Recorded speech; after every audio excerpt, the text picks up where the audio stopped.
please subscribe and don't forget to press the bell icon to get notified whenever we upload a new video.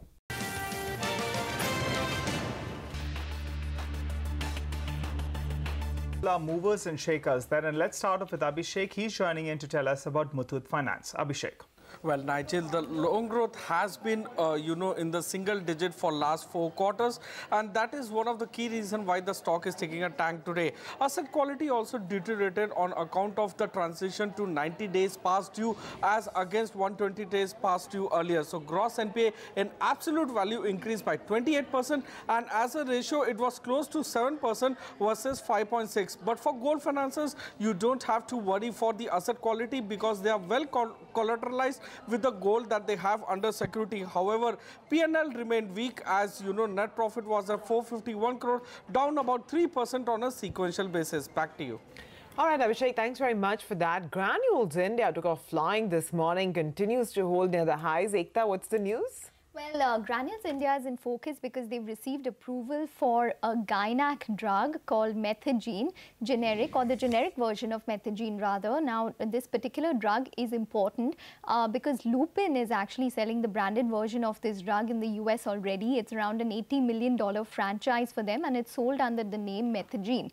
Now, it's important for Granules because it is a limited competition drug, so they can probably, according to analysts, garner around 10 to 15% market share on an annualized basis in this drug, and hence can add around 2 to 3 million per year, assuming around 10 to 15% market share. So it's an important development for Granules because it's the first approval that they've received from their Virginia plant, plus it is quite a lucrative product with limited competition. It is a mild negative for Lupin considering competition is increasing in this space.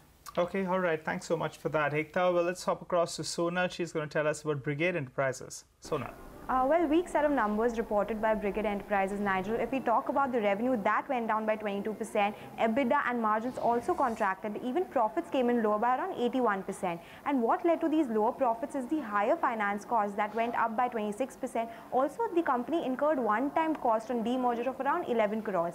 Let's talk about realizations. They came in at the lowest level since last 8 quarters at 5,509 rupees per square feet. They saw some weakness even in the residential space. The residential value that was down around 2.5% on a YOY basis. Even the volumes, they went down by 16% on a YOY basis. But on the flip side, commercial segment that did well. They saw highest commercial sales in last 6 quarters. In fact, the volumes, they also went up. They have a con call today. I'll listen to it and figure out what really went wrong for the company this time around. But right now, the street is not liking the numbers. All right, Sonal, thanks very much for that. Punjab and Sindh Bank posted, quite a huge loss. The stock is down about 5% and is seeing significant volumes as well. Abhishek? Well, Sumera, on the positive side, unlike its peers, it reported a strong loan growth. Loan growth came in at 14% YOY and about 8% sequentially, but the P&L is very weak. If you look at the yields on advances, if I calculate based on the interest income was flat YOY and it was down about 4% sequentially. So that kept the pressure on the NII. NII declined by more than 16% YOY and 21% sequentially. The provision for NPA went up by 65% YOY and more than 80% sequentially. So the annualized credit cost, which is provision for NPA divided by advances ratio, that spiked to 4.6% versus 2.7% quarter on quarter. So the net loss widened to about 525 crore, that compared to about 258 crore. In absolute value, gross NPA increased by 11%, and in percentage wise, gross NPA ratio increased by 24 basis points sequentially to about 11.2%. Back to you. Okay, all right. Thanks so much for that, Abhishek. Let's go back to Ekta. Ekta, what's going on with Divi's Laboratories? Well, it's positive news which is coming for Divi's Labs, where they have received an OK from the USFDA, zero observations from the USFDA for their Unit 1 facility. Remember that the 2 important units for Divi's Labs is Unit 1 and Unit 2. Unit 2, remember, had gone through all of those issues with the USFDA eventually with the warning letter and the import alert being lifted. And this was an inspection which remained for the company. So there was some amount of trepidation ahead of that because it hadn't been inspected for a long time. Plus, there was some amount of concern after what took place with Unit 2. But it's been a clear go-ahead from the USFDA with zero observations, and hence the stock is resilient. All right, thanks very much for that. But Sonal, some other numbers you're tracking, what's on your list? Well, all the mid-cap companies, very positive numbers from all of them. Manali Petro, strong numbers sequentially. The operating profit margins, that expanded by 390 basis points, leading to a profit increase of around 55%. Talking about Transport Corp, another strong set of numbers. The EBITDA, that went up by 53% at 60 crores. Even the operating profit margins, they expanded by 180 basis points. Last is Praj Industries, though the revenue, that went down lower by 10% at 274 crores. And even Edelweiss was expecting revenues at that level only. Profits, they went up by 30% on a YOY basis at 27 crores versus Edelweiss estimates of 20 crores. And all these stocks are buzzing in trade today. Okay, all right. Thanks so much for that, Sona. Let's wind this down then with Anisha. She's joining us to tell us about PTC India. Anisha. Good afternoon, Nigel. Well, yes, PTC India is down about 10% from the day's high. Now, if you look at the numbers, they were a mixed bag. The revenue growth was okay with the 23% growth, but the margins depleted year on year, and the profit also declined on account of the lower other income. Now, the problem actually lies in the internals. If you look at the volume growth for Q4, it came in at around 17-18%, and in fact, for entire FY18 as well, it is 17-18%. Analysts were expecting a growth of around 20% this quarter. That did not come by. Other than that, the core margin have remained absolutely stable at around 4.3 paise per unit. So we are not really seeing any growth come by as far as the core margin is concerned, and that is what is concerning the street. The other concern that the street has is actually two. So PTC India Financial, which is another listed company, and they hold around 65% stake in that. The market cap of that one has eroded, and that's the reason we are seeing the investments as far as the balance sheet is concerned come down as well. And secondly, the group this time around has taken a provision of 200 crores in entire FY18. Now, while the street is getting a bit nervous is because the company has been saying that there will no longer be any more provisions needed, but they keep on taking provisions. In Q4 as well, they took a provision of around 15 crores, and that is exactly why the stock is down about 8% in trade. In fact, we asked the management and quizzed them about this provision. Let's hear what their answer was. We have taken about more than 80% of the investment of 150 crore, which we had done, 85%. We have already taken a provision thereof. It's not that these plants are not going to come up, but it is prudence always to be conservative and take the provision. I think we are left with only around 15 to 20 crore, which is standing in the books just now, out of that 150 crore investment which we had done a couple of years back. So most of the provisions have been taken. And I don't see PTC to take any further provision. I think in over a couple of years, we should be unlocking the value which we have created. Okay, all right. And Anisha is still with us. Anisha, finally, tell us about AIA Engineering. Well, Nigel, there the opposite story played out of what happened in PTC, because the numbers are strong and the internals are even stronger. Now, talking about the headline numbers that came during the market hours yesterday, we saw a profit come at 152 crores versus a pool of 100 crores, and the revenue also strong at 744 crores versus an expectation of 645 crores. So, solid beat coming against the numbers, and later in the evening, we got the internals as well. That looked even stronger. So, if you look at the total volume growth, that was around 14%, and the mining segment of the company that showed a 10% decline in Q3 actually grew by around 27% in this quarter, and that is what the street is liking. The realization grew as well by around 3% on account of better product mix. The management has given a solid guidance for volume for FY19 and 20, and they're also putting money in capacity expansion of around 250 crores, giving you better visibility as well as improving confidence of the investors, and the stock is reacting positively to that. Back to you.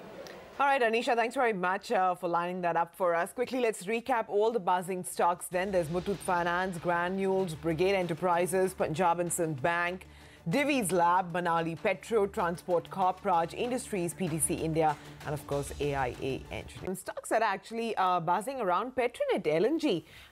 That stock is high by about 11%, so that's another one that we should keep on our radar. JSW Steel is another stock that has been in focus actually. So they've posted a very strong quarter this time around. EBITDA per ton has come in at almost 12,000 crores. The stock, though, just down about 1%. Sheshagiri Rao of JSW Steel, who spoke with us, says that there's a good demand which can be seen in India as well as globally, and that they expect steel prices to remain range-bound.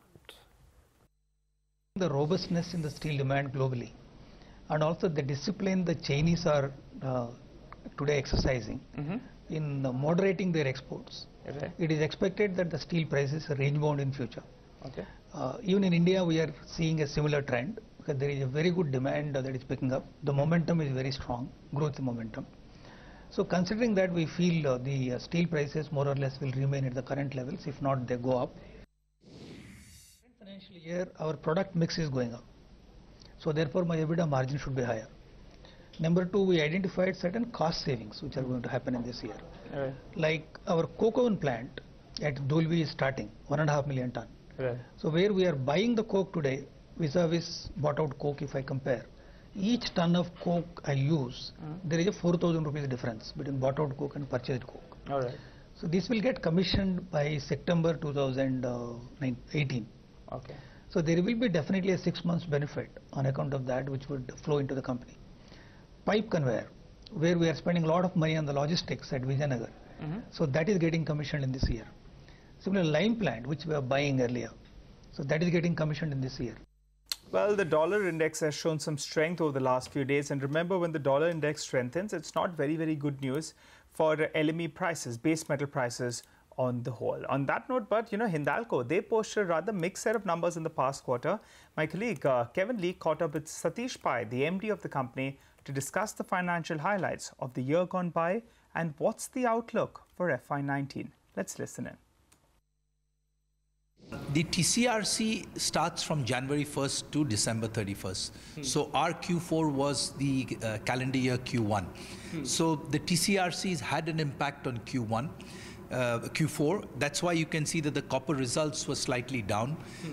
They were also impacted by the fact that our fertilizer plant, we took a shutdown.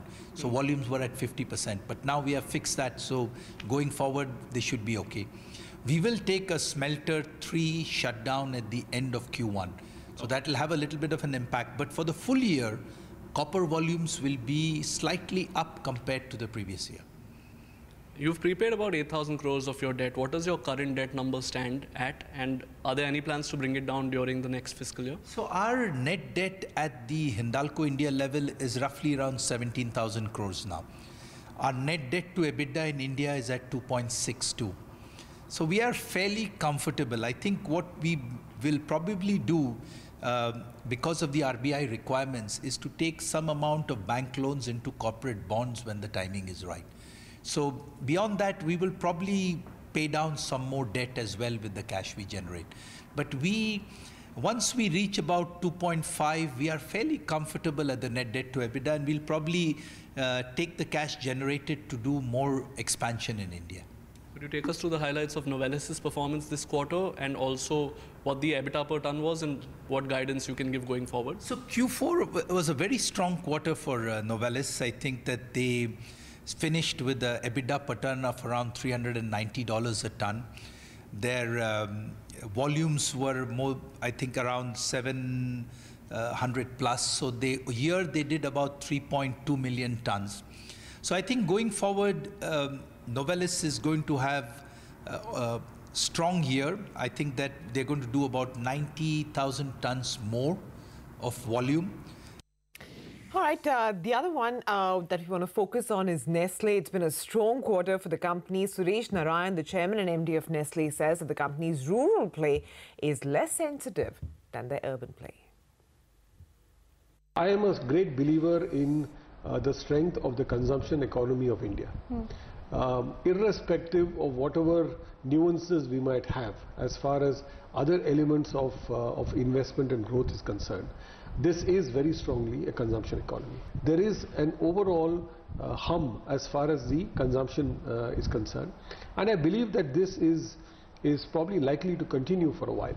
And I don't think that we will be looking at periods of particularly weak consumption. And some companies also have reported that from rural India, they've also started seeing the early green shoots of improved consumption. We do have a rural play, but I must admit that our rural play is probably far less sensitive as compared to the urban play that we have. And for me, the urban play is especially exciting. Not just the traditional metros, but also the smaller towns. The tier 2 and tier 3 towns is where the action is.